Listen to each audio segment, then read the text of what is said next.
और राजा भैया पाल और भारत सिंह जी, कई मेरे मित्र जिनके नाम नहीं जानता मैं, और हमारी बहन जो दूर दराज से इस प्रोग्राम में आए, उनका दिल की गहराइयों से बहुत बहुत स्वागत, वंदन, अभिनंदन। मैं ज्यादा बोलना तो नहीं जानता, ना मैं कोई नेता हूँ, एक छोटा सा सिपाही हूँ माँ अहिल्याबाई का। तो बहुत ही स्पष्ट शब्दों में अपनी 3 शर्तें आपके सामने रखूंगा।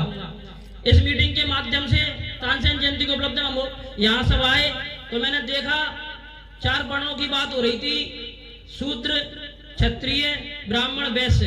तो ब्राह्मण, वैश्य, क्षत्रिय तो हमें नहीं, तो जाहिर सी बात है कि शूद्र है। अभी मैं आगरा में एक शूद्र महापंचायत के अंदर गया था, तो वहां पर मैंने देखा हमारे सभी ST SC OBC के भाई एक साथ मिलकर संघर्ष कर रहे। तो पहलवान आदमी ज्यादा पढ़ा नहीं हूँ, फिर OBC में भी मैंने थोड़ा बहुत काम किया कुशवा भैया के साथ, तो मैं थोड़ा कुछ समझा। तो समझने के बाद आज एक बात मेरे सामने आई है कि सुर सम्राट तानसेन की जयंती है, और रियल में अगर शूद्र महापंचायत सुर सम्राट तानसेन के लिए कुछ कर सकती है तो सबसे पहले उनका इतिहास में नाम दर्ज कराए। जिस जाति में उन्होंने जन्म लिया है उस जाति का नाम दिया जाए उनको। इतने सालों से इस लड़ाई को बाबा गंगाराम जी ने लड़ा, तो मेरी सबसे पहली शर्त ये है, सब भाई एक साथ मिलकर वो जो गलत इतिहास लिखा गया मध्य प्रदेश शासन में तनु मिश्र नाम का, उस इतिहास को मिटा के जहाँ तानसेन ने जन्म लिया, जिस कुल में जन्म लिया, जहाँ पर उनकी फैमिली अभी भी रहती है, उस कुल के नाम से, गड़रिया कुल के नाम से तानसेन को पहचान मिले। और पूरे इंडिया का गड़रिया समाज का युवा आपके साथ कंधे से कंधे मिला के खड़ा हो जाएगा। ये गिरिराज पहलवान की आवाज नहीं है, पूरे गड़रिया समाज की आवाज है। मैं अपनी छोटी सी उम्र में बहुत सारे दुखों को झेला और अपनी समाज की पीड़ा को समझा। पहले हमारे जाट भाई बहुत पीड़ित हुआ करते थे, संघर्ष करके इकट्ठे होकर उन्होंने अपना मुकाम हासिल किया, अपने अपनी आत्मसम्मान की लड़ाई को लड़े। लेकिन आज गड़रिया समाज की हालत जाटों से भी बदतर हो गई है। तो गड़रिया भाइयों, सिर्फ एक बात बोलना चाहूंगा, अभी भाई साहब बोल रहे थे कि मत लड़ो आपस में, बिखर जाओगे। किसी कवि ने कहा है कि मत लड़ो आपस में, बिखर जाओगे, और दुश्मन बहुत मजबूत है, मर जाओगे, मर जाओगे। तो अभी भी टाइम है, उसमें आ जाओ। और मेरी दूसरी शर्त, हमारा समाज लोकगीत कन्हैया का आयोजन करता है और 13वीं में मैं देखता हूँ गवाही का आयोजन करता है। जब हमारे समाज के अंदर वीर गड़रिया जाति के अंदर सुर सम्राट तानसेन जैसे व्यक्ति ने जन्म लिया, तो उनकी फोटो उस प्रोग्राम में आप क्यों नहीं लगाते? मैं उस गड़रिया समाज से सवाल करना चाहूंगा कि गवाही के अंदर 25 दिसंबर को ग्वालियर व्यापार मेला की झंडी उठती है, उस दिन गड़रिया समाज की गवाही होती है, तो एक बढ़िया सी प्रतिमा तानसेन जी की वहां पर लगना चाहिए। जहाँ भी गवाही का प्रोग्राम हो वहां तानसेन की प्रतिमा जरूर लगना चाहिए, क्योंकि तानसेन वो व्यक्ति है जिसने पूरे इंडिया नहीं पूरे ब्रह्मांड को अपनी तान से लाने की शक्ति थी, और वो गड़रिया समाज के थे।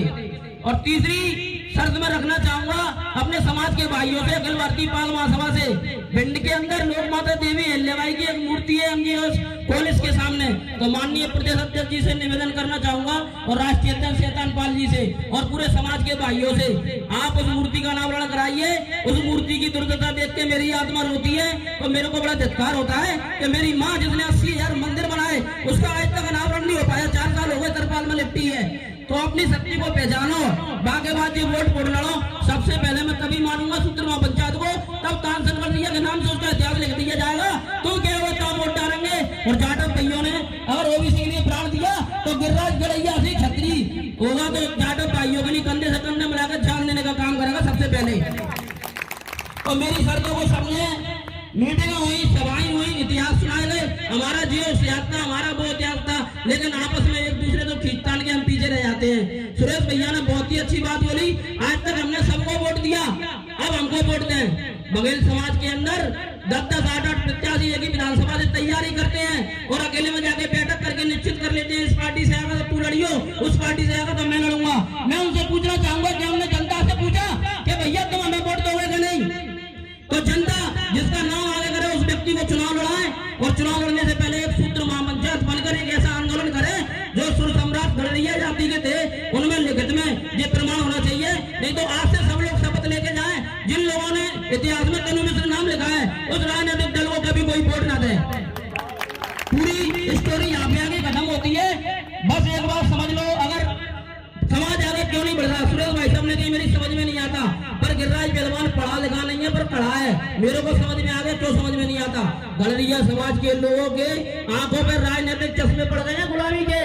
वो पार्टियों के दलों में इतने मगरूर हो जाते हैं कि अपने समाज को, अपने शूद्र भाइयों को भूल जाते हैं और अपने पार्टियों के पीछे ऐसे चलते हैं कि गणरीय समाज को नहीं दिखता, नहीं होता है जब गिरिराज समाज के गणरीय आदमी के 2600 या 2800 4000 8000 वोट आते हैं।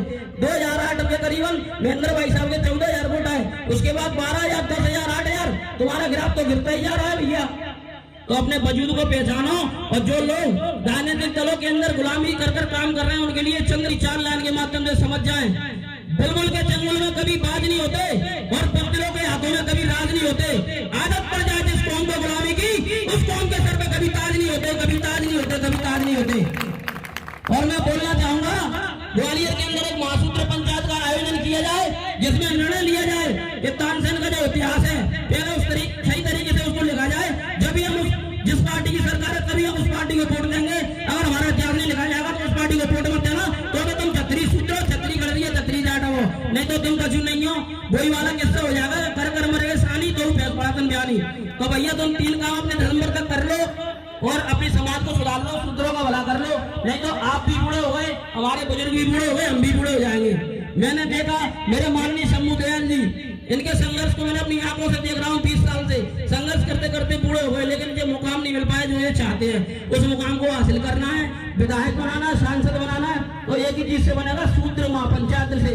सब लोग शूद्र माँ पंचायत में एक साथ होकर अपनी बुझाव का बल एक दिशा में लगाएंगे तो निश्चित ही सफलता पाएंगे, क्योंकि हम उनकी संतान हैं जिन्होंने अपने सुर से दिए जलाए, हम उनके वंशज हैं जिन्होंने अपने राग से पानी बरसाया, हम उस मल्लारा वर्ग की संतान हैं जिसने बुझाव की बल बैठक से लेकर कटक तक पूरा साम्राज्य स्थापित कर दिया और 62 युद्धों में विजय हासिल की। हम उस लोक माता देवी अल्लाबाई की संतान है जिसने 80,000 मंदिरों का निर्माण कराया, फिर भी हमारे महापुरुषों को चौराहे पर जगह नहीं दी जाती। मैं पूछना चाहूंगा मध्य प्रदेश शासन और पूरे इंडिया के शासन से, राधा स्वामी पेरियर जी की मूर्ति क्यों नहीं लगाई जाती महानगरों में? ग्वालियर के अंदर एक सूत्र महापंचायत बन के राधा स्वामी पेरियर जी की मूर्ति बनाई जाए, क्योंकि हमारे पास राधा स्वामी पेरियर भी है और अशोक सम्राट भी है। लेकिन अपनी ताकत को पहचानो, आपस में मत लड़ो, एक दूसरे के लिए खड़े हो जाओ। मैं सभी सूत्र भाइयों के लिए एक लास्ट लाइन कहना चाहूंगा, बड़े ही गहराई से सुने। हे मां अहिल्या, आज ये फैसला कर दे, मुझे इन सूत्र भाइयों का या इन सूत्र भाइयों को मेरा कर दे। बहुत मुश्किल लगता है इन सूत्र भाइयों से दूर रहना, जुदाई के सफर को कम कर दे। नहीं लिखी मेरे नसीब में अगर सूत्रों की सेवा, तो खत्म करिए जिंदगी और मुझे बना कर दे, मुझे बना कर दे। भारत माता की जय, जय पार्वती समाज, जय मां अहिल्या। नए सदस्य हैं तो चैनल को सब्सक्राइब करें और चैनल को लाइक करें, वीडियो को शेयर करें और घंटी दबाना ना भूलें। यदि आप घंटी नहीं दबाएंगे तो खबरों का नोटिफिकेशन आप तक नहीं पहुंचेगा। अब चैनल है, जुड़े रहिए हमारे साथ। नमस्कार।